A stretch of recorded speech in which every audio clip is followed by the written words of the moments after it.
Deus pela sua vida. Nós estamos então falando sobre a igreja. Nós iniciamos uma série falando sobre a igreja.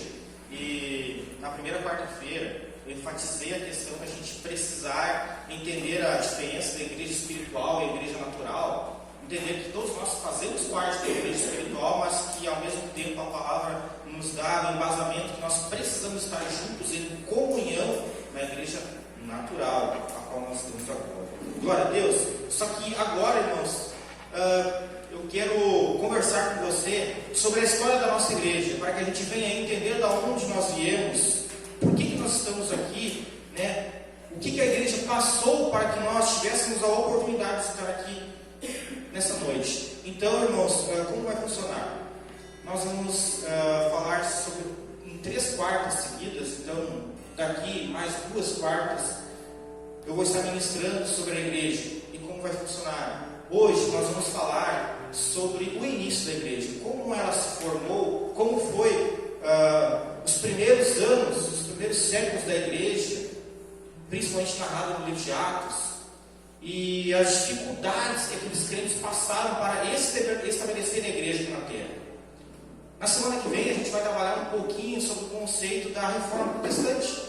Eu sei que todos vocês já ouviram falar da reforma, mas a gente não sabe o que ela significa para nós. Entender um pouquinho sobre o que levou a acontecer a reforma protestante. E claro, a gente vai ter que falar um pouquinho sobre a igreja católica, né? Às vezes a gente fica com receio de não falar da igreja católica, mas é importante para a nossa história. Nós viemos também dessa vertente. Então nós precisamos entender o que aconteceu e por que se dividiu de tal maneira a qual chegamos nos tempos de hoje. E no nosso terceiro encontro a gente vai falar sobre a igreja nos dias de hoje. O que aconteceu? Qual foi o efeito da reforma protestante para nós? Porque a reforma protestante aconteceu, amém? Mas a igreja ela passou por muitas mudanças. E hoje nós vemos muitas religiões diferentes dizendo que são evangélicas. E às vezes não são coerentes com o evangelho. Então nós vamos trabalhar um pouquinho sobre isso, principalmente sobre os avivamentos e o movimento pentecostal. Eu não sei você, irmãos, mas se de repente se eu perguntasse para você hoje, se alguém perguntasse para você melhor, a sua igreja, Ramos da Oliveira, é uma igreja pentecostal ou não? Né? Será que você saberia responder? Se alguém perguntasse para você, você se considera um crente pentecostal ou não? Será que a gente saberia responder com ênfase?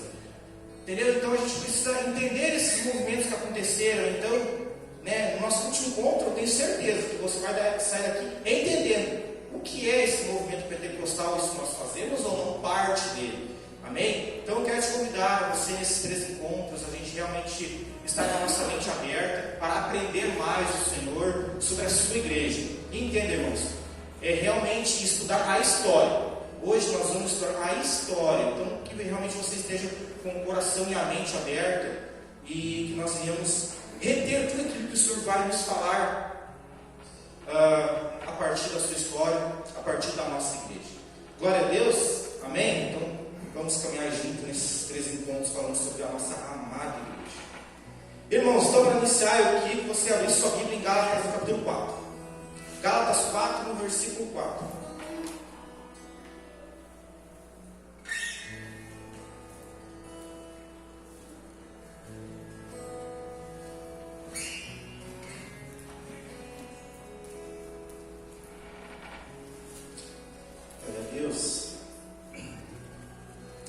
Gálatas no capítulo 4, no versículo 4, diz o seguinte: mas quando chegou a plenitude do tempo, Deus enviou o seu filho, nascido de mulher, nascido sob a lei, para resgatar os que estavam sob a lei, a fim de que recebêssemos a adoção de filhos.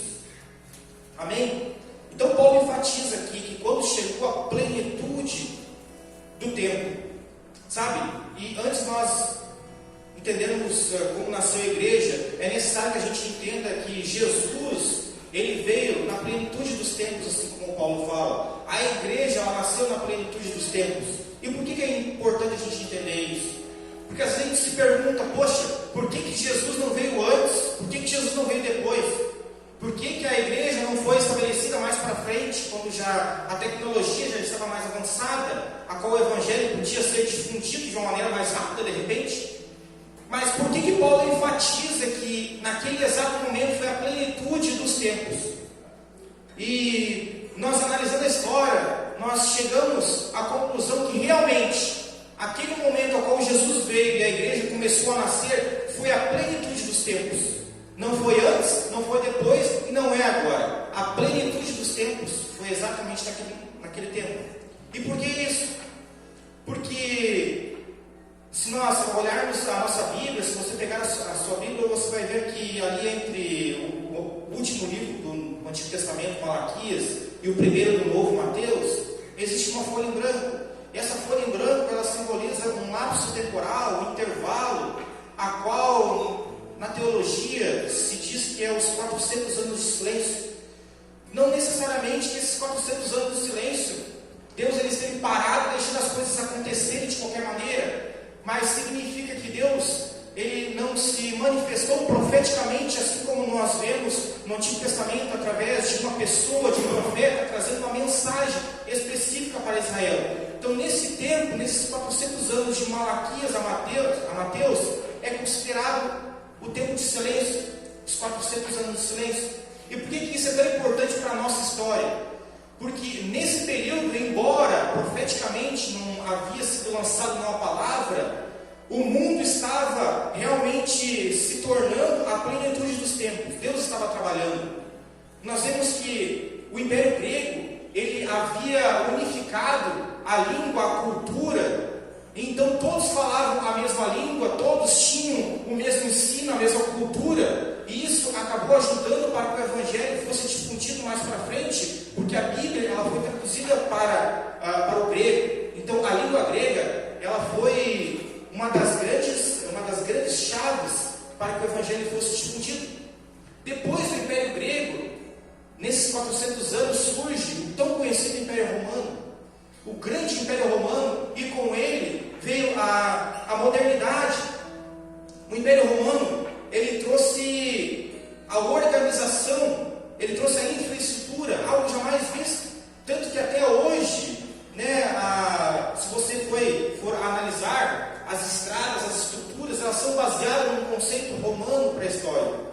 E então Roma, ela trouxe uma organização jamais vista, uma segurança jamais vista, estradas. Então as pessoas podiam se locomover de uma maneira mais rápida, a mensagem chegava de uma maneira mais rápida. E não só isso, havia segurança para transitar durante todo o Império Romano, havia uma organização. Então é nesse tempo que nós vemos que se cumpre a palavra do Antigo Testamento, que vem o tão esperado Messias, Jesus, na plenitude dos tempos. Porque nesse tempo havia uma ansiedade pelo povo aprender mais, havia uma ansiedade por se descobrir de onde nós viemos, para onde nós vamos. Os grandes filósofos estavam se levantando nessa época. Então havia realmente uma plenitude dos tempos. Era aquele exato momento que o Evangelho precisava ser difundido. Porque se fosse antes, seria muito difícil. Se fosse depois, as culturas, as heresias, as filosofias, elas estariam muito impregnadas na sociedade e seria muito mais difícil o Evangelho puro e simples chegar às pessoas. Então, por isso que nós vemos que Jesus veio no tempo certo. Não foi simplesmente Deus escolher um tempo que vai ser agora. Não. Havia um tempo certo e determinado. Então, se alguém perguntar para você por que Jesus veio naquela época, que era a plenitude dos tempos, um tempo exato que Deus preparou aquele tempo para que ele estivesse preparado para receber o Evangelho. Glória a Deus. Então é um tempo exato. E há um consenso teológico que a igreja, a qual nós conhecemos hoje, ela nasce em Atos 2, a partir do derramamento do Espírito Santo, onde os apóstolos estavam reunidos no dia de Pentecostes, e sobreveio então o Espírito Santo, ao qual Jesus havia prometido em Atos 1:8, que eles receberiam poder para que realmente o Evangelho fosse propagado por toda a terra. E essa promessa ela se cumpre em Atos 2, aonde realmente o Espírito Santo vem capacita e reveste de poder todos aqueles que estão ali. Então, a partir deste momento, nós vemos que Pedro, ele prega, ele converte 3.000 almas. É a maior conversão que nós vemos no Novo Testamento. Converte 3.000 almas. E a partir desse momento, nós começamos a enxergar um movimento de igreja. Por quê? Porque a partir desse momento, eles começam a se organizar em grupos. Eles se reúnem em casas para levar o Evangelho. Porque até então, era só os apóstolos, só os discípulos. Mas a partir de Pentecostes, eles começam a batizar as pessoas com o Espírito Santo, eles começam a ser convertidos e eles começam a se reunir. Então, o primeiro movimento de igreja é um movimento de casas. É nas casas que eles começam a se reunir. Os apóstolos, os discípulos, eles começam a se reunir de casa em casa, levando o Evangelho para realmente aqueles que entenderam a promessa do Messias. Então, esse é o primeiro movimento que nós vemos. Só que, como nós vamos estudar o livro de Atos, nós vemos que no começo a igreja ela ficou muito restrita só em Jerusalém. A igreja ela ficou restrita só para os judeus. E isso perdurou por algum tempo, sabe? Mas não era esse o propósito de Deus. O propósito de Deus era que realmente a igreja ela fosse abrangente, ela fosse uma igreja inclusiva e não exclusiva. Então, dois fatos em Atos, eles mudam a história neste momento.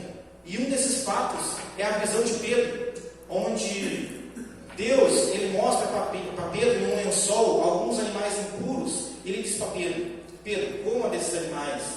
E lógico que Pedro, como um bom judeu, ele não quis. Ora, como eu, como um bom judeu, vou comer animais impuros? Então Deus diz para ele, não torne impuro aquilo que eu tornei impuro. Então Pedro, nesse momento, ele tem a revelação que o Evangelho, que a igreja do Senhor, não é só para o judeu, mas é para todos aqueles que creem. Um outro fato também que marca a difusão do Evangelho é a conversão de Paulo. Porque Paulo, quando Jesus o chama, e nós vemos quando Jesus ele direciona Ananias para ir à casa de Paulo, quando Paulo vai à casa de Ananias, ele diz o seguinte, que Ananias é para falar com Paulo e dizer para ele pregar para os gentios. Não é para os judeus, é para os gentios. Então esse é um episódio que marca muito o início da igreja para os gentios. Então, a partir deste momento, da visão de Pedro e da conversão de Paulo, o Evangelho ele começa a se propagar ali em Atos. Então ele já não fica restrito em Jerusalém, e ele já começa a alcançar outros povos. Todos aqueles que realmente querem aceitar a Jesus, eles são realmente batizados em nome de Jesus e recebem a oportunidade de usufruir da salvação. Em Atos 15, nós vemos que acontece a primeira reunião dos crentes. É o primeiro concílio de Jerusalém, porque acaba havendo tanta conversão de gentios que eles decidem então se reunir para decidir como vai ficar essa situação. Poxa, será que realmente os gentios eles podem usufruir das mesmas coisas que nós, que somos judeus? Então eles se reúnem, os principais, os cabeças da igreja se reúnem para conversar sobre o que vai ser feito a partir de agora. Então eles acabam decidindo que sim, o Evangelho ele é para todos, para o judeu ou para o gentio, e que os judeus eles não podiam cobrar dos gentios a inclusão de alguns costumes judaicos, porque você até podia se converter ao cristianismo naquela época, mas você tinha que também seguir os costumes judaicos. Tu tinha que, por exemplo, fazer a circuncisão, não podia comer alguns animais impuros, seguir alguns rituais dos judeus. Então, a sua conversão ao cristianismo, ela estava baseada também no conceito judaico. E naquele momento, em Atos 15, nesse concílio, eles decidiram, todo aquele que crê realmente em Cristo Jesus, ele recebe a salvação e ele não precisa seguir nenhum costume judaico. Ele está livre, porque realmente Jesus veio para nos libertar da lei. Então, naquele momento, a igreja começa a se propagar mais ainda. Quando nós começamos a ver a primeira viagem missionária de Paulo, onde a gente começa a levar o Evangelho mais adiante, levar o Evangelho para outras nações. Outro fato que contribuiu bastante para o Evangelho crescer foi as perseguições dos judeus. O povo judeu não queria não queria aceitar o cristianismo naquele ambiente. Eles diziam que o cristianismo era uma seita, uma heresia. Eles combatiam muitos cristãos. Veja que por enquanto o Estado não se metia muito, era mais a perseguição dos judeus. E isso, por um lado, foi bom, porque os cristãos que se convertiam aos arredores de Jerusalém, eles começavam a sair, porque ali havia muita perseguição, então eles iam para outras regiões, para outros países. E isso acabava que eles levavam o Evangelho de Cristo para outras pessoas. Eles acabavam difundindo o Evangelho a partir de uma perseguição dos judeus. E isso foi muito bom para o Evangelho.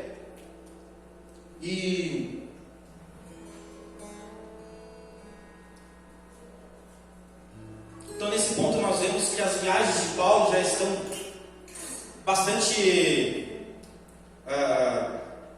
avantajadas, digamos assim, porque neste momento ele já não vai sozinho, ele começa a levar mais alguns com eles, e cada lugar que ele prega, que ele converte, as igrejas começam a crescer, e ali mesmo começa a acontecer um movimento de evangelismo, e as igrejas começam a se propagar, o evangelho começa a se propagar. Só que agora acontece também um fato bastante inusitado, que é quando Nero sobe ao poder. Eu tenho certeza que você já ouviu falar de Nero.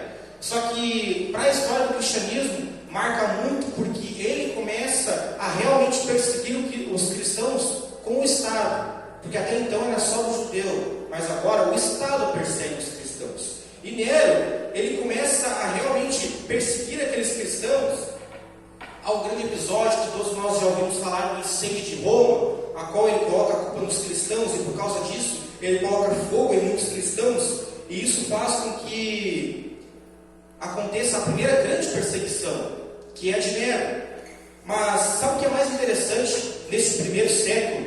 É que, embora a igreja ela é bastante perseguida, a igreja ela é bastante esbofeteada, cobrada, morta assim, através dos seus mártires, a igreja começa a crescer cada vez mais. É extraordinário nós vemos essa história no primeiro século, porque quanto mais a igreja era perseguida, mais ela crescia. Quanto mais batiam nos cristãos, mais eles evangelizavam, mais eles convertiam, mais pessoas aderiam ao cristianismo. E aqui nós já estamos no final do século I, no ano 100 mais ou menos, e o evangelho está se propagando de tal maneira que as perseguições elas vêm para cima deles, mas eles não retrocedem, eles continuam à frente, continuam avançando para o reino. Só que a partir do segundo século, nós vemos uma mudança de panorama na história da igreja, porque já não tem aquela figura dos apóstolos. Então começam a surgir algumas heresias na igreja, algumas falsas doutrinas, porque até o ano 100, nós vemos que os apóstolos eles estavam estabelecendo as doutrinas, eles estabeleciam o que era certo, os fundamentos da igreja. Mas a partir da morte de João, já não há nenhum apóstolo realmente de Jesus vivo. E agora, quem vai defender a igreja contra as falsas heresias, contra as falsas doutrinas que estavam sendo impregnadas naquele momento? E aqui então começa a entrar uma figura que eu queria trazer para nós hoje. Eu não sei se você já ouviu falar, mas eu queria que você realmente abrisse a sua mente e entendesse o papel desses grandes homens de Deus, que começam a se levantar homens inspirados pelo Espírito Santo para combater essas heresias. Eles são chamados os pais da igreja. E quando a gente fala pais da igreja, às vezes a gente remete um pouco aos apóstolos, porque a gente pensa, né, pais da igreja, a gente já pensa em Paulo, Pedro, João, mas na realidade não. Quando a gente fala em pais da igreja, não são os apóstolos. Os apóstolos, eles são da era apostólica até o ano 100. A partir do ano 100, nasce uma nova era, um novo tempo. É o tempo dos pais da igreja. Eu queria falar um pouquinho sobre eles nessa noite, o quão importante eles são, porque havia muitas heresias. Por exemplo, uma heresia que quase que extinguiu com o conceito de cristianismo foi o gnosticismo. O gnosticismo ele cria que existia dois deuses, um Deus mau e um Deus bom. do Antigo Testamento, ele foi criado a partir de um Deus mau, um Deus que criou matéria ruim, e o Novo Testamento, então, ele vem a ser, a partir de Jesus, um Deus bom, que Jesus seria a emanação de um Deus bom que trazia a salvação. Mas, embora essa doutrina ela se impregnou bastante entre os cristãos, rapidamente ela foi combatida, porque nós não podemos em nenhum momento tirar a divindade de Cristo. Eles diziam que Jesus era apenas uma emanação de um Deus bom, mas não. Eles diziam que Jesus, ele não podia ser Deus, mas ele era apenas uma emanação de um Deus bom que veio combater o Deus mau do Antigo Testamento. Então tiveram que se levantar homens de Deus para combater isso. E quando nós vemos esses homens de Deus, às vezes a gente cria um certo preconceito sobre eles. Sabe por quê? Porque a gente até já ouviu falar o nome deles, mas a gente ouviu falar de um outro jeito. Quais são? Eu trouxe alguns nomes aqui. Por exemplo, Clemente de Roma, Inácio de Antioquia, Policarpo de Esmina, Justino Mártir, Orígenes, Atanásio, Agostinho. E sabe como nós lembramos desses homens? Como o Santo Inácio, o Santo Justino, o Santo Agostinho. Sabe? Isso gera um preconceito na nossa mente, e às vezes a gente ouve falar desses homens de Deus, e a gente às vezes gera um preconceito contra ele, contra aquela pessoa. E isso a gente deve realmente, como cristãos, realmente jogar por terra. Porque esses foram homens de Deus, inspirados pelo Espírito Santo para trazer uma base doutrinária. Se nós temos uma teologia eficaz hoje, nós temos que agradecer a esses homens de Deus. Principalmente Agostinho, sabe? Agostinho, ele é considerado um pai teológico. Muitas teologias em cima da salvação, em cima da Trindade, em cima da divindade de Cristo, foi estabelecida por ele. Quando a gente vê a Reforma Protestante, Martinho Lutero, ele era da ordem agostiniana. Então, o próprio Lutero, ele foi impactado e influenciado por Agostinho. Sabe, a gente hoje, quando a gente ouve falar o Santo Agostinho, a gente, Santo Agostinho, coloca para lá aqui, sai para lá com isso aí. Não, Agostinho foi um grande homem de Deus. E aqui eu já quero abrir um parênteses. E semana que a gente vai falar um pouquinho sobre essa questão de santos, mas eu quero dizer para você, quando a gente fala na questão de santos, nós precisamos entender que esses homens, eles são dignos de respeito, porque eles não queriam ser chamados santos. E isso foi algo que foi introduzido, foi posto mais para frente. Então Agostinho não tem nada a ver com questão de santo, irmãos. Nada a ver. Agostinho foi um grande homem de Deus que estabeleceu a base da teologia hoje, que nós temos hoje. Tanto que hoje, com todo o acervo que nós temos, a gente vai estudar teologia, a gente vira e mexe, a gente bate com o conceito de quem? Agostinho. Algum conceito de Justino.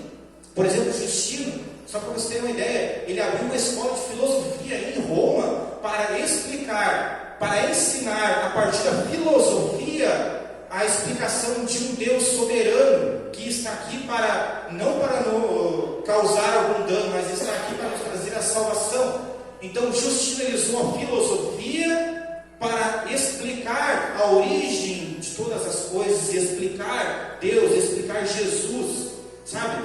Então ele usou a própria filosofia para estabelecer isso. Clemente de Roma ele trouxe a organização da igreja a partir dos fundamentos bíblicos. Então nós precisamos olhar para esses homens de Deus com muita fé. Então nesse tempo, a igreja deve se organizar. Como nós vamos combater essas heresias que estão surgindo? A gente precisa se organizar de uma maneira. Poxa, a gente é cristão, mas é assim de qualquer jeito, a gente só se reúne, as coisas só acontecem, a gente só sai falando. Não, a gente precisa se organizar. Então, a partir desse momento, os pais da igreja começam a haver uma organização na igreja, são instituídas algumas maneiras para combater as heresias. E uma das maneiras foi a apostolicidade, onde eles se consideravam cristãos apostólicos. Ou seja, tudo que nós cremos tem base na era apostólica, os fundamentos apostólicos, para ter uma base. Uma outra maneira foi a elaboração do cânon. Embora o cânon das Escrituras, a Bíblia, ela só foi formada no final do século IV, os escritos, eles desde o século I, as igrejas iam recebendo esses escritos e iam validando se era realmente inspirado por Deus ou não, iam validando esses escritos e guardando esses escritos. Então esses manuscritos se tornou também uma base para combater as heresias. Então eles diziam, olha só, não é nós que estamos falando, é um conceito que vem de séculos atrás, é um conceito que vem permeando por muito tempo.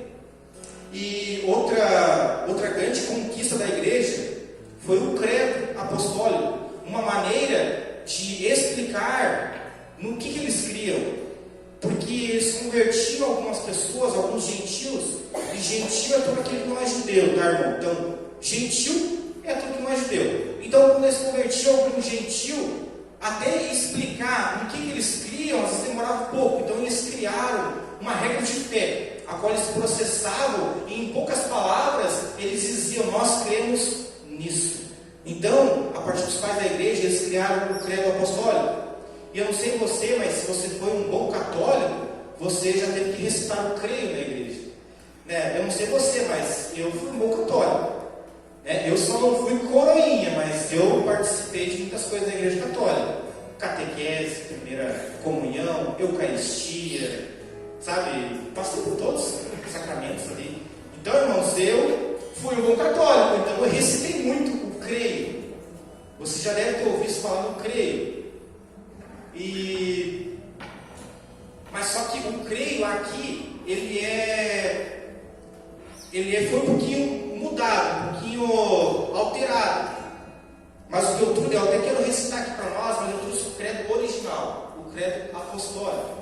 Tá, o credo apostólico. Ele diz o seguinte: creio em Deus Pai Todo-Poderoso, Criador dos céus e da terra, e em Jesus Cristo, seu único Filho, nosso Senhor, o qual foi concebido por obra do Espírito Santo, nasceu da Virgem Maria, padeceu sob Pôncio Pilatos, foi crucificado, morto e sepultado, e ao terceiro dia ressurgiu dos mortos, subiu ao céu e está sentado à destra de Deus Pai Todo-Poderoso, de onde há de vir julgar os vivos e os mortos. Creio no Espírito Santo, na Santa Igreja de Cristo, na comunhão dos santos, na remissão dos pecados, na ressurreição do corpo, na vida eterna. Amém. Glória a Deus. Então, essa foi uma maneira que eles criaram para estabelecer o que eles criam.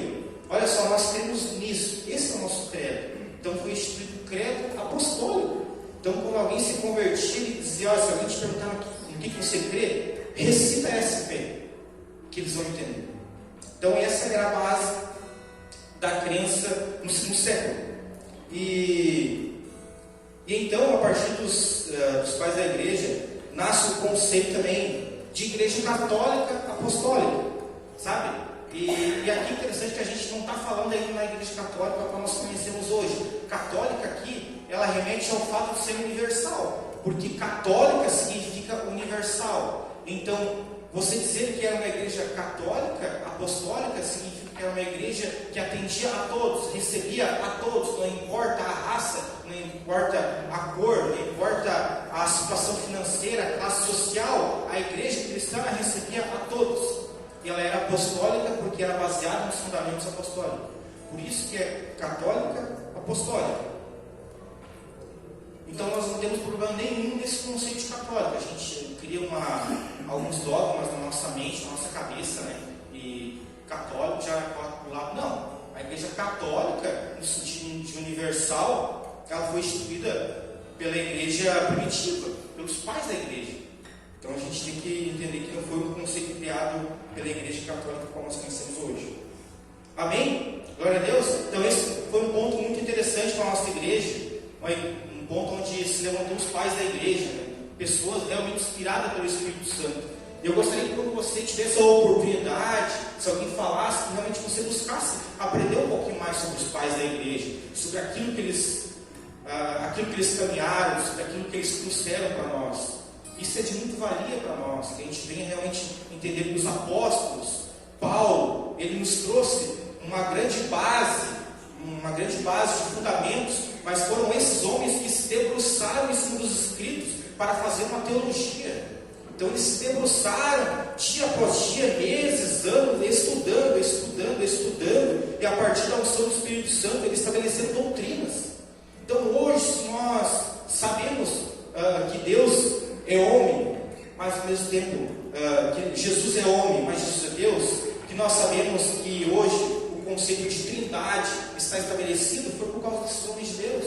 Se hoje nós sabemos todo o conceito de salvação, foi por causa desses homens de Deus, que estabeleceram uma teologia pura e simples.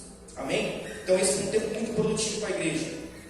E no final do século III, as coisas mudam um pouquinho, porque assume o governo de Roma, Diocleciano, e ele tenta trazer a glória de Roma de volta ao seu império, porque Roma ela teve o seu auge justamente na plenitude dos tempos, como nós falamos no início. E nesse momento Roma já estava sucumbindo em alguns conceitos, o próprio Império Romano estava sendo dividido. Então assume o poder esse cara chamado Diocleciano, e ele decide: não, eu quero trazer a glória de Roma de volta para nós. Só que para nós trazermos a glória de Roma de volta para nós, tem um empecilho. Qual é o empecilho? A igreja cristã. Os cristãos que estavam crescendo cada vez mais, e os outros imperadores estavam perseguindo, mas não adiantava, a igreja crescia. Eles matavam, mas nasciam mais cristão. Eles prendiam, mas nasciam mais cristão. Então o que Diocleciano resolve fazer? Ele resolve usar todo o poder do império que estava à sua disposição para realmente perseguir os cristãos de uma maneira mais forte. E aqui nós vemos que é o pior momento das perseguições. O momento mais sangrento da igreja cristã foi nesse tempo, no final do século III, onde Diocleciano ele resolve perseguir de forma declarada por todo o Império Romano todo aquele que se declara cristão. Não importa se você vai ou não negar a Cristo. Não, tu é cristão, tu precisa morrer. E outra coisa que Diocleciano fez foi acabar com todos os locais onde os cristãos se reuniam.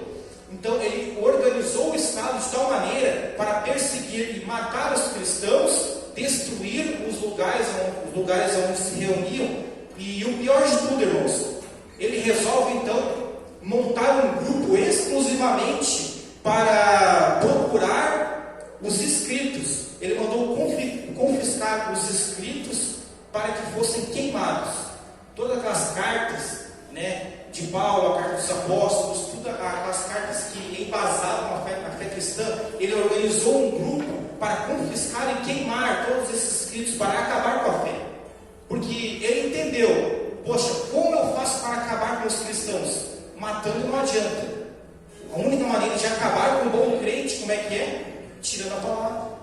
Tirou a palavra de Deus, acabou o crente. Tirou a palavra de Deus, não tem mais crente.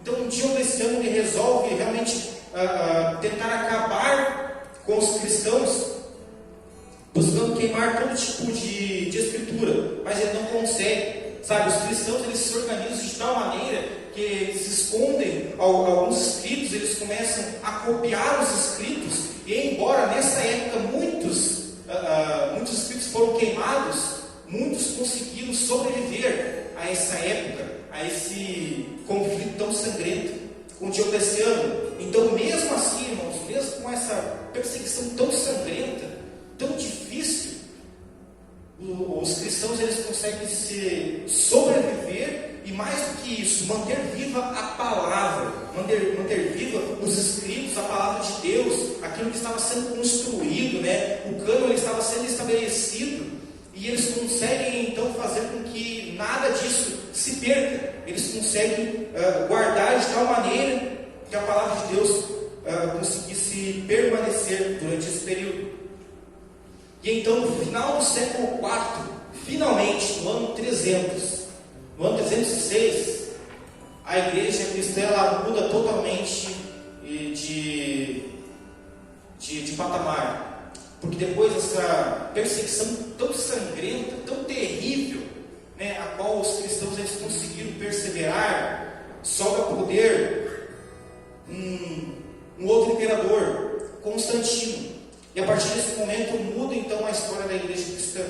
Constantino, ele era filho de uma mãe cristã, mas só que até então ele não fez nada para mudar esse conceito. Ele só era filho de uma mãe cristã, mas ele continuava sendo um imperador rígido, como sempre é, Mas a história diz que no ano 303, Constantino ele teve uma experiência com Deus. Diz a história, muitos teólogos tentam buscar uma veracidade nisso ou não, mas diz a lenda que Constantino ele estava se preparando para uma batalha, e Constantino ele teve um sinal do próprio Deus, que a partir de um sinal ele venceria aquela guerra, e Constantino creu naquele sinal, fez aquele sinal nos escudos de todos os que iriam combater, e eles venceram aquela guerra. Então Constantino percebeu que aquele sinal foi através do Deus cristão. Então a partir daquele momento ele resolve se converter ao cristianismo, sabe? Então muitos não sabem dizer se foi uma conversão de fato ou foi realmente um golpe político, porque ele via que não tinha como acabar com os cristãos. Então se não tem como acabar com eles, é melhor se juntar com eles. Então Constantino ele decide acabar com as perseguições. Então finalmente, depois de 300 anos de massacre, acabou as perseguições aos cristãos. O cristão não era mais perseguido, afinal de contas o próprio imperador ele tinha um certo afeto pelo cristianismo, porque ele se converteu, e fica por alguns anos esse conceito de que o imperador era cristão, então ninguém pode perseguir os cristãos. E em 324 acontece algo que realmente muda a história da nossa igreja. Constantino ele declara que a partir desse ano a fé cristã ela é de maneira igual ao Estado. Então nasce a tão conhecida Igreja Católica Apostólica Romana. Então a partir desse momento a religião cristã ela passa a ser a religião oficial do Estado. A partir desse momento, para você ser realmente um cidadão romano, você teria que ser católico, você teria que ser cristão. Então veja como as coisas mudam, No final do século III, os cristãos eram mortos, mas agora no início do século IV, você tinha que ser católico cristão, porque o imperador era cristão. Então nasce o conceito de cristão, mas não por conversão, cristão pelo favor imperial. E a partir desse momento que a igreja ela começa a caminhar para o seu pior momento, porque enquanto a igreja estava sendo perseguida, ela se mantinha firme no propósito. Enquanto ela era perseguida, combatida, ela continuava firme na simplicidade do Evangelho. Ela continuava firme na simplicidade de uma conversão de dentro para fora. Mas a partir do momento que Constantino declara que o cristianismo é a religião oficial, todos queriam ser cristãos, mas não por uma mudança de vida, uma mudança de conduta. Queriam ser cristão porque o imperador era cristão. Então começou a vir muitas pessoas para dentro da igreja que não tinha nada de cristão, que não tinha nada de conversão genuína, que só queriam estar ali por proveito pessoal. E a igreja começa a caminhar para o seu pior momento. O pior momento da igreja, onde ela começa a viver um tempo de idolatria, começa a viver um tempo de falsas heresias dentro dela. E semana que vem a gente vai conversar um pouco mais sobre esse tempo, sobre realmente o início da Igreja Católica como nós conhecemos hoje e por quê? Porque teve que se levantar homens de Deus para fazer a reforma protestante. E por que foi feita a reforma? Porque muitos acham que a reforma foi para dividir, e não foi. E então semana que vem a gente vai entender um pouquinho mais sobre esse conceito. O que aconteceu a partir do momento que a igreja parou de ser perseguida. Glória a Deus. Se coloca de pé, vamos orar?